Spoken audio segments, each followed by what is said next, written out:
Hi, everybody. My name's Tim. I am the head of research and lead data scientist at a company called Hodges Ward Elliot.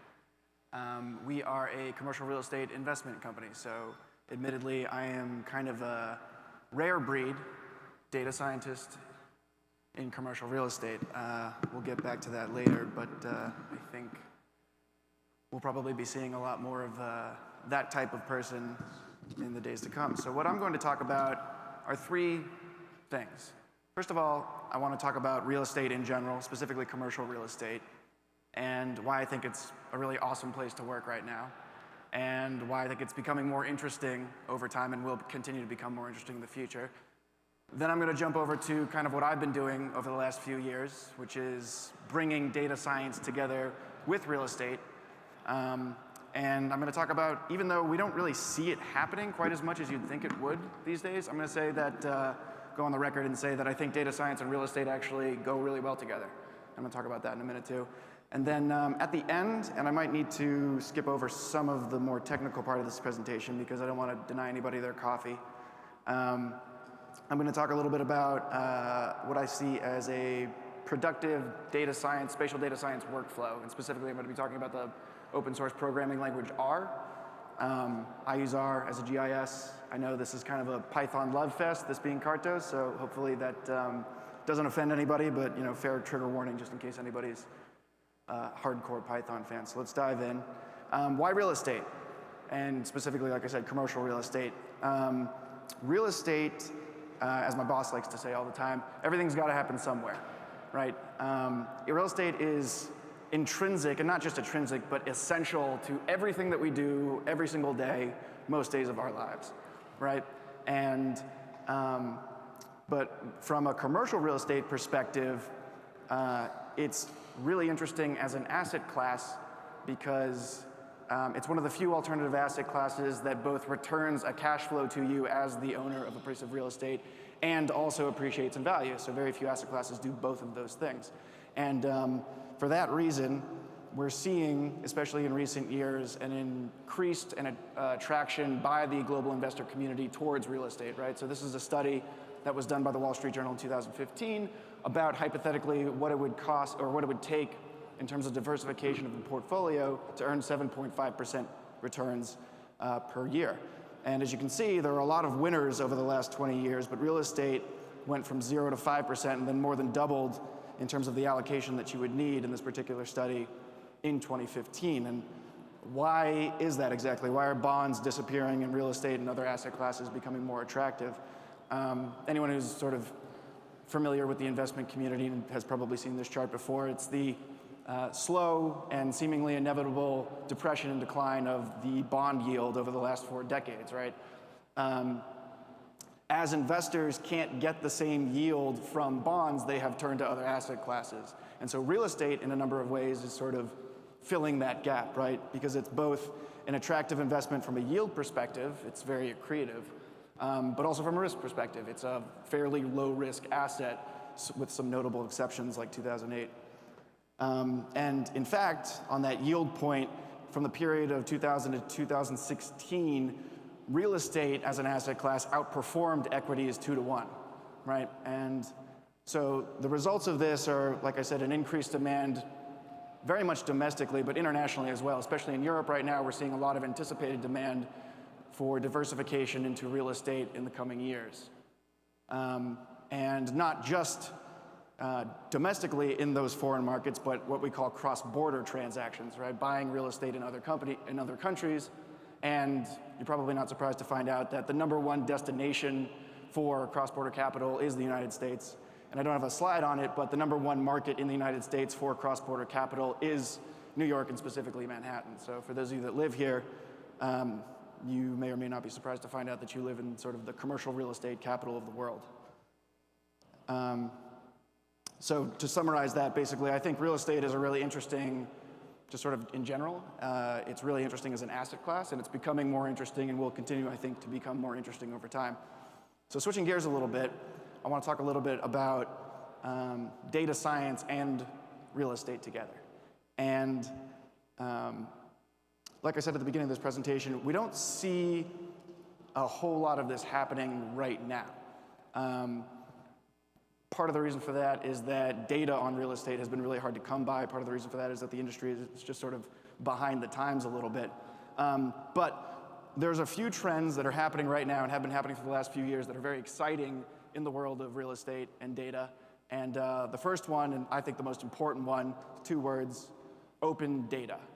And so what open data is a movement by governments around the world, really kind of pioneered in New York in a lot of ways, but around the world, to take all of their government agency data, all the data they have, and make it available online to people, right? There's kind of a good governance and transparency ethos there, right? Notably in New York City, again, New York is kind of at the forefront of this type of thing.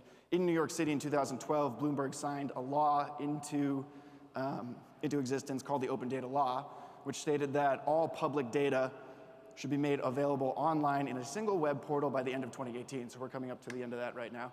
There'll be more coming out in the next few years, but the basic idea there is, I think what's really interesting is that, especially in the last few years, we've seen kind of, and lived through kind of a renaissance of sorts in terms of the types of data that are becoming online. Thousands and thousands of high quality data sets that describe governments and the people that comprise those governments being made available online for free, for your benefit, with no real strings attached. So this is a picture of, it's kind of a list of lists. It's a list of all the open data portals all around the world. So that 861 in the eastern part of the United States, that refers to 861 data portals. Each one of those has anywhere from 1,000 to 10,000 data sets about all kinds of things: crime, trees, parking tickets, really just anything that a government does. They're putting all of that data online now. And so while that's great from sort of a democracy standpoint, it's also great from real estate, right? Because there's a trove of data now that's coming online that we never had before, in order that you can use to sort of analyze, especially urban markets, right? Because fundamentally, if you think about it, real estate is about people, right? It's about where do people want to live, where do they want to shop, where do they want to work. And if you can understand the preferences of groups of people and how those are going to change over time, you can understand real estate. And if you want to know how to profit in real estate, that's the way to do it. You have to understand what people want. And I'll give you a quick example of this. There's sort of this prevailing narrative right now that sort of the millennials have been screwing up the economic recovery because they're refusing to buy homes for the first time, which to a certain extent there are some demographic differences between them and other generations. But what I argue, and a lot of people at my firm argue, for example, is that a lot of that is just driven by regular demographics, right? So the chart here, the blue lines are US birth rate plus projections out to 2060, and the orange line is just those births shifted forward 33 years. Now, why 33 years?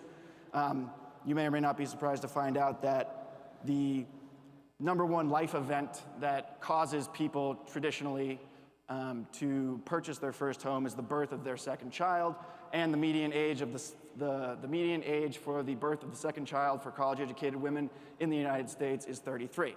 And obviously that varies from place to place, but the point that I'm trying to make here is, if you look at us where we are at the green dot, there's a hell of a lot of 33-year-olds that are going to be coming, that are going to be entering their early 30s in the next several years, and a lot of them are going to be having kids, and a lot of them are going to be looking to buy their first house. So basically what I'm trying to say here is that if you understand people and their preferences, you can anticipate things like increased demand in first-time buying of homes.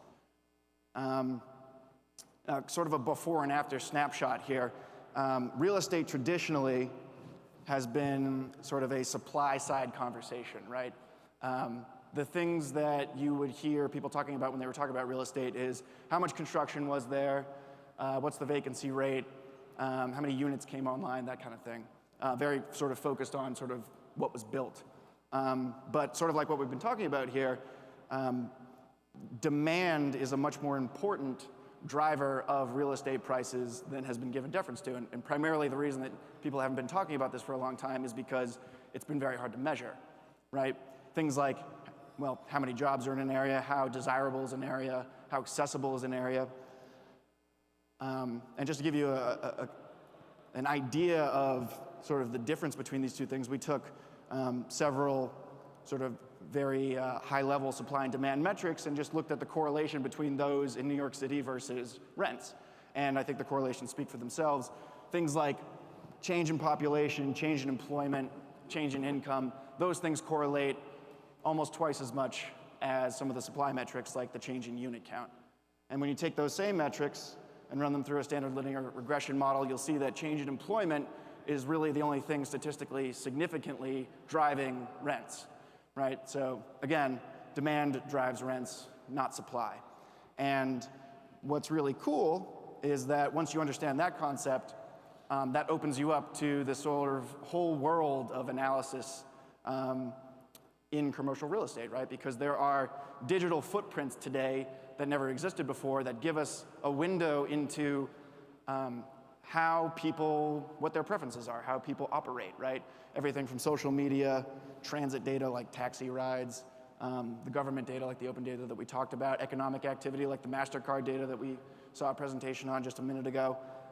More and more of this data is becoming available every single day, and if you can figure out how people's preferences are changing over time based on these sort of digital footprints, then you stand to profit in the commercial real estate market. So some examples of that, I'm going to go through some of these quickly. Taxi traffic is a favorite of ours. It's great for analyzing migratory patterns of people around the city. The green dots on the map are density clusters, which are a great tool for sort of drawing the signal out of the noise that is the taxi data set. Another way to do that is you can roll it up into neighborhoods. This is percent change in taxi traffic pickups from 2015 to 2016. Really interesting being here, I think, and I circled it on the map. For some reason, Newark is increasing its number of taxi pickup rides while JFK and LaGuardia aren't. Don't know what's going on there, but there's an interesting analysis to be had. City Bikes, another great data source. They make all their data online for free. It's very high quality. If you want to study subpopulations of people, sometimes you have to find interesting proxies for that. So for example, where are all the people who are buying $5 million and up condos in New York City? What type of people are they? What are their preferences? You can see here, they tend to cluster around Central Park. You could maybe make an argument that there's 3 clusters or maybe 2 on here, but that has implications, especially over time, in terms of, where this particular population, what their preferences are. This is what I like to call the poor man's isochrone. Shout out to my data engineers. Basically, the idea is how quickly can you get to any grid of Manhattan given a certain address. And then the really interesting thing that we did was we intersected that with square footage of office space. So basically what you get is how many million square feet of office space are available within 10 minutes of commute or within 20 minutes of commute of this particular residence, right? And that actually ends up being a very powerful predictive feature when trying to analyze residential real estate. Again, talking about subpopulations here, this is a sort of an extraction of the residential buildings within 100 feet of a subway in Manhattan. How do those function in relation to their neighbors, for example? Mostly it's just kind of a cool looking map. Let's skip over that one. Bank deposit data. The Federal Deposit Insurance Company makes all of their data online for free. It's very high quality, again. And what I circled on the map here is Red Hook. A lot of people know Red Hook as the place where IKEA is, where you go get the meatballs and your furniture. But what's really interesting is that since 2000, there's been a lot of commercial development out there. And that's reflected in a lot of the bank deposit data, which is interesting. Industrial in NYC is a really interesting story. It's been disappearing for 25 years. Nobody's wanted industrial for a really long time, except for some reason in Staten Island. We were really curious about that. Anybody have a guess as to why there's an increase in industrial zoned buildings in Staten Island, specifically that part of it? Guesses? Amazon, it's a good guess. It's not exactly correct. All good guesses. It's actually data centers is driving a lot of that, which is really interesting to me. City crime, you see that kind of map in New York Times all the time. This isn't demand data necessarily, but a really interesting story on here, and again, this is new construction permits, is Hell's Kitchen in Long Island City. And you might ask yourself, well, what's the commonality between those two things? Is that just stochastic? Are they both gentrifying at a rapid rate for no reason? Well, I mean, presumably the answer to that is the Hudson Yards development that's going up there. So people from New York probably heard about Hudson Yards. If you're living anywhere near that, you've definitely heard Hudson Yards because the construction's been so loud and going on for so long. But you know, Hudson Yards is going to be 20 million square feet of office space going up in the next 5 years. It's going to bring 55,000 jobs with it, and those people are going to want short commutes and cheap housing. So, hence all of the development. This was an interesting one. We looked at this was a study of contiguous retail in Manhattan. Turns out that areas of retail tend to do much better than one-off retail. It has kind of this effect of creating sort of a shopping center as opposed to just a place to go shop. And so, especially for the folks who are out of town, this is a great map to sort of understand where all the best places are to shop. And what I've circled here is something that's really interesting and that's emerging right now, which is meatpacking retail. Retail has been sort of a dark cloud for the last few years because of Amazon and other things. And meatpacking retail has a kind of a fresh concept, and they're kind of the silver lining in this story of declining retail everywhere, which will be interesting to watch in the coming years. So this is the more technical part of the presentation. I'm going to breeze through this a little fast so that we can stay on time. But basically what I wanted to talk about was R as a GIS. And really what I want to talk about is using mapping as part of the iterative data exploration process. So for those of you who might be asking yourselves, what the hell do data scientists do? This is a picture of what we do probably 90% of our time. What you typically want to do with a data science project is import and clean your data, go through an iterative process of transforming, visualizing, and modeling to sort of figure out the patterns in it with the eventual objective of communicating it to some stakeholder or something like that.